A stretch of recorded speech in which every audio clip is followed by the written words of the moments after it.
Chères sœurs, chers frères, mesdames et messieurs, chers compatriotes, les citoyens ivoiriens sont en butte à la cherté de la vie, un problème récurrent ces dernières années. Ce problème est devenu très préoccupant dans notre nation ces temps-ci. Je voudrais exprimer ma solidarité au peuple de la Côte d'Ivoire et à chaque famille qui en souffre au quotidien. Nous devons suivre attentivement cette question et nous prononcer là-dessus dans les prochains jours.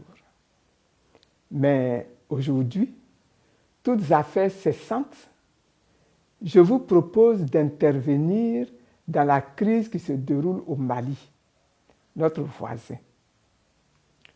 Mesdames et messieurs, chers compatriotes, le mardi 23 février 2022, à Abidjan, j'ai entendu M. Enea Ibrahim Kamara, président du mouvement républicain du Mali, au cours d'une conférence de presse, annoncer la formation d'un gouvernement civil de transition le 27 février prochain en Côte d'Ivoire. Qu'est-ce à dire? La Côte d'Ivoire serait-elle en passe de devenir une base arrière pour une partie de l'opposition malienne? Mesure-t-on les conséquences qui pourraient en découler? Le constat est clair. La situation sociopolitique que vit le Mali nous interpelle individuellement et collectivement, en tant que voisins de ce pays frère et en tant qu'Africains. Cette situation a des implications multiples, tant au plan sécuritaire qu'au plan économique et qu'au plan social. Examinons dans un premier temps le contexte et les manifestations de cette crise. Depuis 1963, plusieurs rébellions venues du Nord ont plongé le Mali dans une situation d'instabilité quasi permanente. En 2012, une intervention militaire internationale menée sous la houlette de la France a contrarié l'assaut des rebelles du MNLA, Mouvement national de libération de l'Azawad, et de leurs alliés islamistes qui étaient en passe d'occuper tout le pays. C'est dans ce contexte sécuritaire très difficile que le président Ibrahim Boubacar Keïta, dit IBK, a été élu. Durant toute sa présidence, il n'a pas réussi à réunifier le pays ni à ramener la paix. Pendant plusieurs mois, les masses populaires organisent de nombreuses manifestations citoyennes et politiques. IBK est finalement renversé par un coup d'État militaire dirigé par le colonel Assimi Goïta et il démissionne le 19 août 2020. Cette prise du pouvoir a été saluée par la majorité du peuple malien. En réalité, le coup d'État n'a été que l'aboutissement de ce combat du peuple malien. Le dimanche 9 janvier 2022, à Accra, les chefs d'État et de gouvernement de la CEDEAO, réunis en sommet extraordinaire, prennent des sanctions contre le peuple et les nouvelles autorités du Mali. Quelle analyse pouvons-nous faire de ces sanctions? Il convient de rappeler d'abord les sanctions prises par les chefs d'État et de gouvernement de la CEDEAO avant de les analyser. Ce sont, premièrement, la fermeture des frontières terrestres et aériennes entre les pays de la CEDEAO et le Mali. Deuxièmement, la suspension de toutes les transactions commerciales et financières entre les pays de la CEDEAO et le Mali, à l'exception des produits alimentaires de grande consommation, des produits pharmaceutiques, des matériels et équipements médicaux y compris ceux prévus pour la lutte contre la COVID-19, des produits pétroliers et de l'électricité. Il s'agit du gel des avoirs de la République du Mali dans les banques centrales de la CEDEAO, du gel des avoirs de l'État malien et des entreprises publiques et parapubliques dans les banques commerciales des pays de la CEDEAO, de la suspension de toute assistance et transactions financières en faveur du Mali par les institutions de financement de la CEDEAO, particulièrement la BIDC, Banque d'investissement et de développement de la CEDEAO, et la BOAD, Banque ouest-africaine de développement. Il s'agit de l'activation de la force en attente de la CEDEAO. Ces sanctions ont été endossées par la conférence des chefs d'État et de gouvernement de l'Union économique monétaire ouest-africaine, UEMOA, réunie en session extraordinaire le 9 janvier 2022. Cette instance les a même renforcées par d'autres mesures coercitives. La suspension du Mali des organes et institutions de l'UEMOA, la suspension des concours financiers en faveur du Mali par les institutions de financement de l'UEMOA. Toutes ces mesures de la CEDEAO et de l'UEMOA suscitent quelques points de réflexion.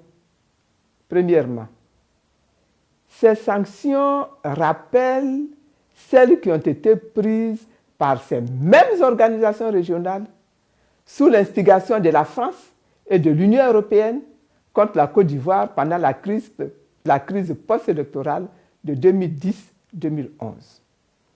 L'on avait alors, au nom de prétendues règles démocratiques à respecter, poussé à son comble le cynisme politique en allant jusqu'à imposer au peuple ivoirien un embargo sur les médicaments importés. L'on avait aussi ordonné la fermeture des banques locales opérant en Côte d'Ivoire, empêchant de la sorte les Ivoiriens d'accéder à leurs comptes bancaires. Plusieurs personnes à ce moment-là ont perdu la vie. Tout cela s'est fait dans l'indifférence totale et parfois avec la complicité de certains pays africains voisins de la Côte d'Ivoire. Ces sanctions au Mali s'apparentent à une punition du peuple malien. Leur sévérité et la rapidité avec laquelle elles ont été prises inclinent à penser que l'on reproche aux forces vives du Mali leur soutien aux acteurs du coup d'État. Troisièmement, ces sanctions apparaissent ainsi comme un signal fort envoyé aux autres peuples africains qui seraient tentés de suivre l'exemple malien.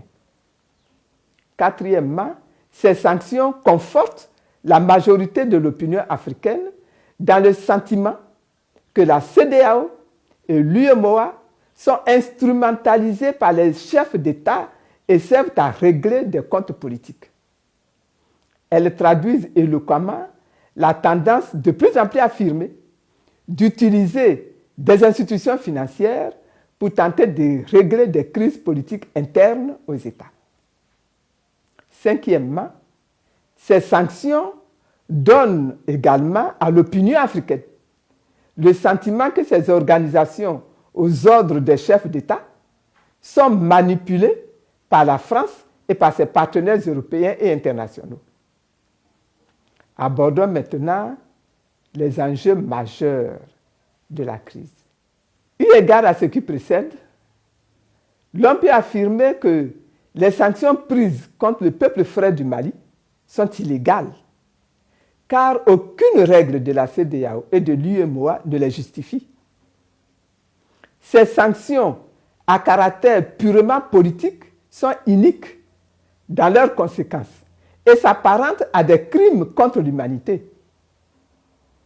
Sur le plan éthique, elles sont inhumaines. Que l'on ne s'y trompe pas, la crise malienne est un véritable cas d'école.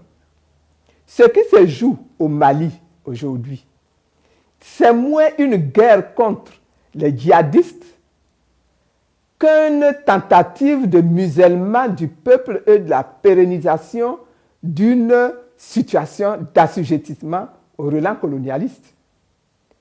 Il ne s'agit pas de libérer les populations maliennes des affres du terrorisme.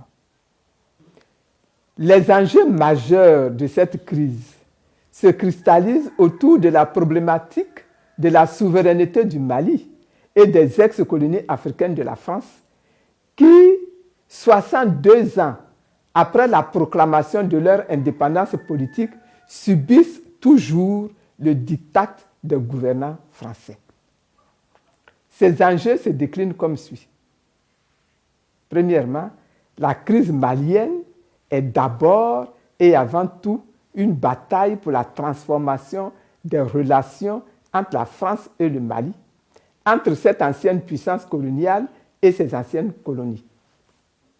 Le peuple et les autorités de ce pays sont engagés dans une conquête des leviers géostratégiques nécessaires pour garantir une véritable indépendance de leur nation.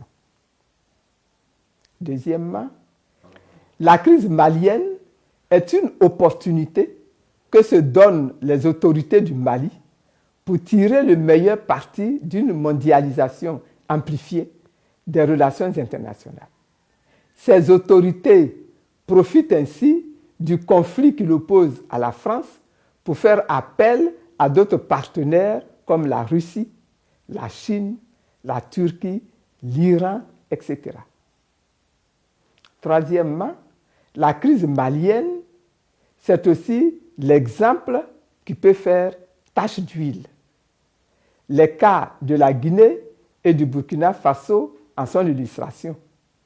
Le désir de lutter pour la souveraineté des États de l'Afrique francophone couvre dans toutes les anciennes colonies africaines de la France.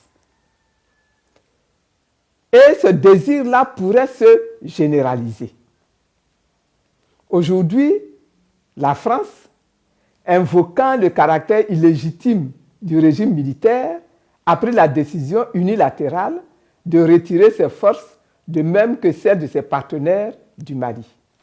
En effet, le 17 février 2022, le président français a annoncé le retrait des forces militaires Barkhane et Takuba du territoire malien.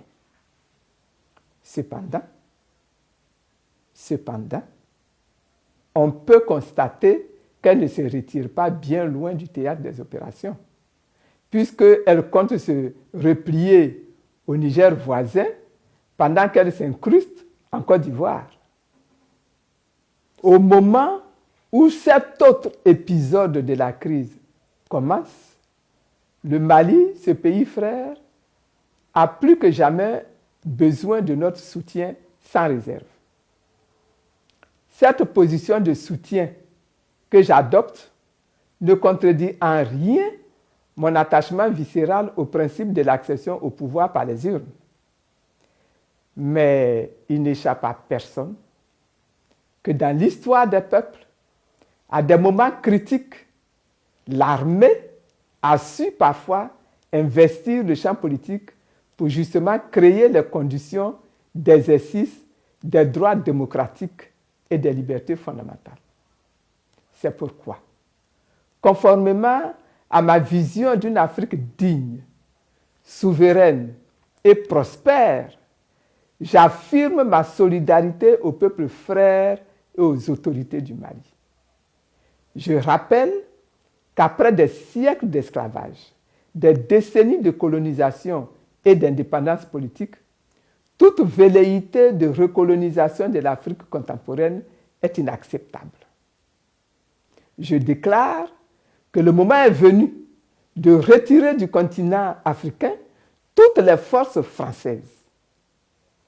Je condamne fermement les sanctions inhumaines de la CEDEAO et de l'UEMOA contre les populations et les autorités maliennes. Je demande la levée le plus rapidement possible de toutes les sanctions contre le Mali, puisque j'observe déjà que la crise malienne impacte négativement notre pays. J'interpelle la France, et l'Union européenne, l'Union africaine et l'ONU sur leurs responsabilités quant à la dégradation de la situation humanitaire au Mali. J'encourage le peuple et les autorités du Mali à continuer le combat pour l'accession du Mali à la souveraineté dans la cohésion et dans l'unité. J'appelle tous les peuples amis, épris de justice, de paix et de liberté à aider le Mali et l'Afrique à s'assumer pleinement et à occuper la place qui leur revient de droit dans le concert des nations libres, démocratiques et souveraines. Je demande fortement à tous les Maliens habitant en Côte d'Ivoire de respecter notre pays, sa sécurité, sa tranquillité, sa paix, et de ne pas en faire la base arrière de leur combat. Je reste disposé et disponible pour contribuer à la cause du Mali. Que Dieu protège le Mali. Que Dieu bénisse la Côte d'Ivoire et que Dieu bénisse l'Afrique. Je vous remercie.